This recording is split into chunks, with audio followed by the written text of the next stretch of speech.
Les membres fondateurs, mandataires du parti politique Le Libéral, en abrégé LLB, ont transmis par la lettre sans numéro en date du 2 août 2024 au ministère de l'Intérieur et de la Sécurité publique le dossier de déclaration administrative de constitution de leur parti politique.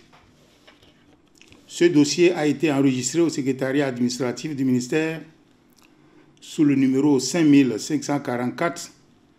en date du 2 août 2024. Conformément aux dispositions de la loi numéro 2018-23 du 17 septembre 2018 portant charte des partis politiques en République du Bénin, tel que modifié et complété par la loi numéro 2019-41 du 15 novembre 2019, ce dossier a été étudié. Au terme de l'étude du dit dossier, il a été notifié à nouveau le 19 février 2025 aux responsables du parti politique Le Libéral un récapitulatif des insuffisances relevées sur une page et annexé à la lettre numéro 215 en date du même jour. Enfin, par la lettre numéro 009 du 14 avril 2025 enregistrée à la même date au secrétariat administratif du ministère sous le numéro 2104, les membres fondateurs mandataires du parti politique Le Libéral ont transmis la version corrigée de la déclaration administrative de constitution de leur parti politique à l'issue de l'Assemblée générale constitutive tenue à Abomey-Calavi le samedi 5 avril 2025. Ce dernier dossier, ne souffrant d'aucune insuffisance, il a été délivré le 28 avril 2025 aux responsables du dit parti politique, le récépissé provisoire en date du 25 avril 2025.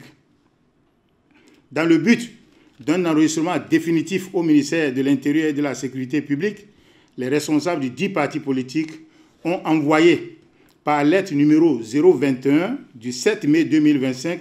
enregistré à la même date au secrétariat administratif du ministère sous le numéro 2843, deux exemplaires du journal officiel de publication du récépissé provisoire de déclaration administrative de constitution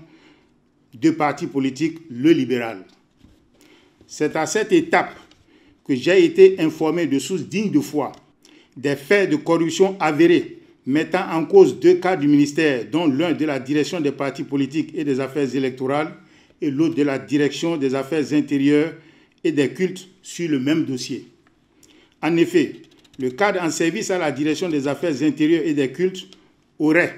approché le principal responsable du parti en création pour lui proposer des facilitations contre rémunération de sa part en vue de faire aboutir son dossier au ministère de l'Intérieur et de la Sécurité publique, proposition à laquelle ce dernier aurait adhéré. Le même cadre de la direction des affaires intérieures et des cultes aurait par la suite contacté et convaincu le cadre de la direction des partis politiques et des affaires électorales contre promesse de rétribution. Ainsi, les intéressés auraient perçu d'importantes sommes d'argent du principal responsable du parti en création. Face à ces faits d'une extrême gravité, j'ai diligemment instruit le directeur général de la police républicaine de faire interpeller les intéressés ainsi que le présumé corrupteur et d'activer la brigade économique et financière pour clarifier la situation. J'ai par ailleurs suspendu les deux cadres de leurs positions administratives respectives sans préjudice des poursuites judiciaires qui en découleront. Je vous remercie.